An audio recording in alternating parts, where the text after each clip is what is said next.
రాజకీయాల్లో నేను ఈ విధంగా ఇలాంటి సభలకు వస్తానని నేను ఎప్పుడూ ఊహించలేదు. ఏదేమైనప్పటికీ నాకు ఒక భావజాలం ఉంది.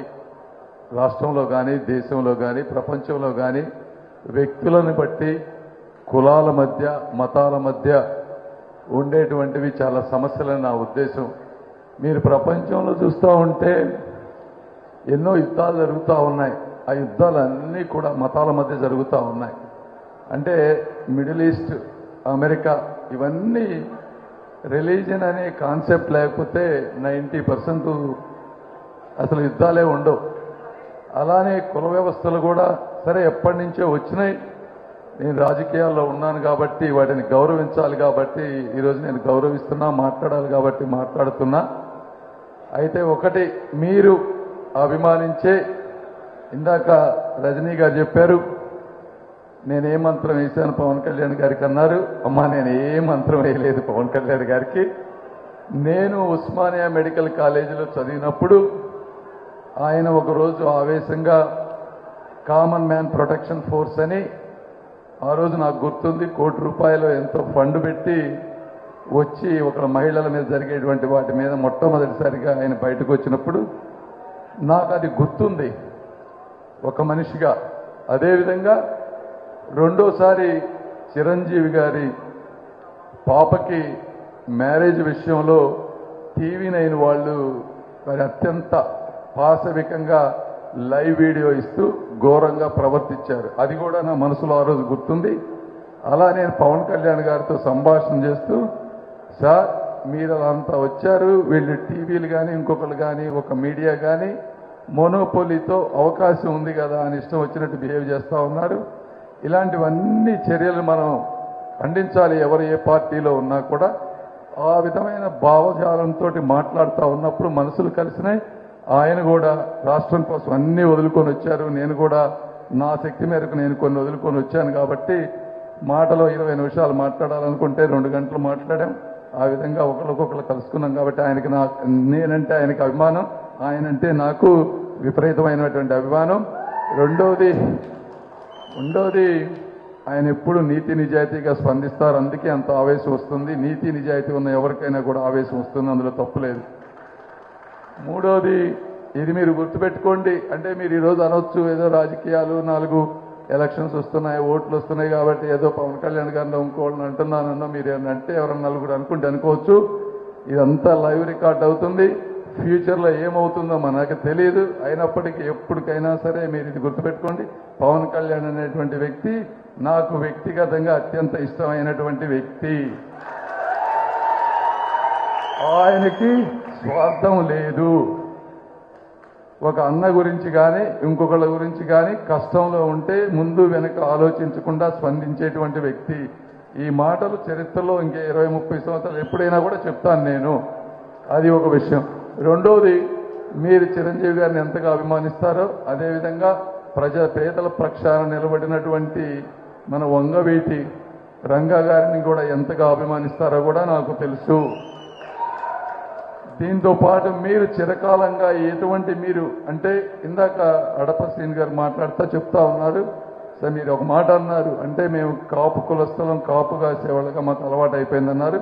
ఆ మాట అనద్దు సార్, నాకు చాలా బాధగా ఉందలా. ప్రతి వ్యక్తుల్లోనూ ప్రతి కులంలోనూ చాలా మంది మంచి వాళ్ళు ఉన్నారు, మంచి నాయకులు ఉన్నారు. అలాంటి మంచి నాయకుల్ని తీసుకురావటంలో నేను కూడా ఈ ప్రాంతంలో మంచి నాయకుల్ని ప్రమోట్ చేయటంలో నా పాత్ర నేను తీసుకుంటానని కూడా మీకు చెప్తా ఉన్నాను. నాకు అలాంటివి ఒకళ్ళు కాపుగా నేను మా పిఏని కూడా నాకు అసోసియేట్ అని నాకు పర్సనల్గా అసోసియేట్ అంటాను తప్పించి పిఏ అనను నేను. అలాంటి వ్యక్తిత్వం ఉన్నటువంటి వాళ్ళు అమెరికా లాంటి ప్లేసుల్లో డిగ్నిటీ ఆఫ్ లేబర్ తోటి అందరితోటి సమానంగా పెరిగిన వ్యక్తులం కాబట్టి మా భావజాలం వేరేగా ఉంటుంది. మీరు అందరిలాగా నన్ను జతకట్టొద్దని మీ అందరికీ కోరుకుంటా ఉన్నాను ఈ విషయంలో. ఇవి కాకుండా మరి ఈరోజు రాజకీయాలు మాట్లాడాలి, ఎందుకంటే తప్పదు కాబట్టి ఎలక్షన్లో పోటీ చేస్తూ ఉన్నాం కాబట్టి.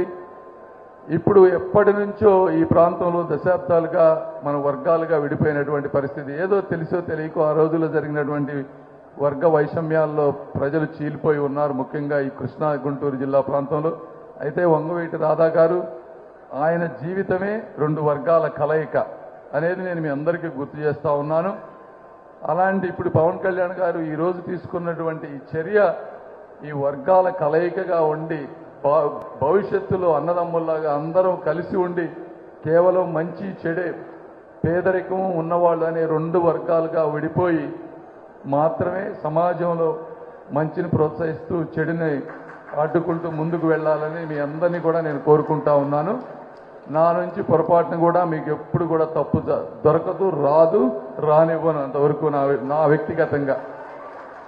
మరి ఈరోజు సమస్యలు చూస్తే రాష్ట్రం అంతా నాకంటే మీకే ఎక్కువ సమస్యలు తెలుసు. గుంటూరు ప్రాంతంలో ఒక వాటర్ కానీ ఒక డ్రైనేజ్ కానీ ఇదేంటంటే కులాలకు సంబంధించినవి కాదు, నీళ్లు లేవు, ప్రైవేట్ ట్యాంకర్స్ మాఫియా అయిపోయింది. మున్సిపల్ కార్పొరేషన్లో అధికారులు విపరీతంగా కొంతమంది అయితే సంపాదించుకుంటున్నారు, రాజకీయ నాయకులు అవినీతి.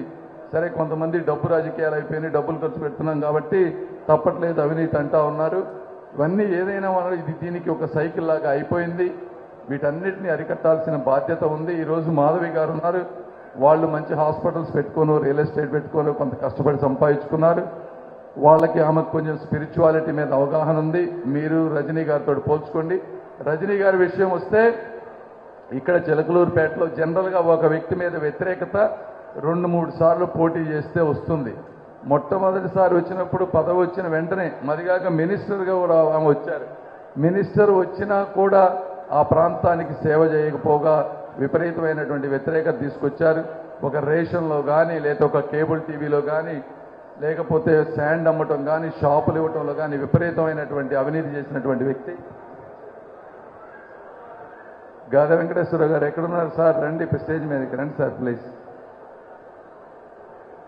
ఇట్లా విపరీతమైనటువంటి అవినీతి చేసి ఆ అవినీతి డబ్బుతో మళ్ళీ రాజకీయం చేసి మళ్ళీ గెలవాలని చూస్తూ ఉన్నారు. కాబట్టి ఇలాంటి వాటిని మీరందరూ కూడా మంచి వాళ్ళు, సమాజంలో ఉన్న వాళ్ళందరూ వ్యతిరేకించాలి. మరి రోసయ్య గారు నేను ఉన్నాం, జగన్మోహన్ రెడ్డి గారు చెప్తా ఉన్నారు కులాల పరంగానో లేకపోతే ప్రాధాన్యత ఇస్తా ఉన్నారు. నేను ఒక్కటే మిమ్మల్ని ఆలోచించమంటున్నా, 2019లో వైసీపీ గెలిచే అవకాశం ఉన్నప్పుడేమో మోదుగుల వేణుగోపాల్ రెడ్డి గారికి పార్లమెంట్ సీట్ ఇచ్చారు. ఈ రోజున పరిస్థితి చూస్తూ ఉంటే జగన్మోహన్ రెడ్డి గారికి తెలుసు, లేకపోతే అందరికీ తెలుసు, ఈ గుంటూరు పార్లమెంట్ అనేది రాజధాని విషయం కానీ ఇంకో విషయం కానీ తెలుగుదేశం పార్టీకి అనుకూలమైన సీటు, ఇది గెలిచే సీటు. ఇలాంటప్పుడు సరే వీళ్ళు తన్నుకుపోవాలని చెప్పి ఏదో 2 సీట్లు ఇస్తున్నారు తప్పించి నిజంగా ఆత్మాభిమానంతో కూడినటువంటి పదవులు చాలా తక్కువ జగన్మోహన్ రెడ్డి గారు ఇచ్చేది. ఎవరైనా సరే మనమనే కదా, ఒక కాపు కానీ ఇంకొకరు కానీ ఏ ఎమ్మెల్యే అయినా కనీసం కూర్చోబెట్టేటువంటి పరిస్థితి లేదు, మాట్లాడేటువంటి పరిస్థితి లేదు. ఇలా ఎన్నో ఉన్నాయి, ఇవన్నీ చెప్పుకుంటా పోతే.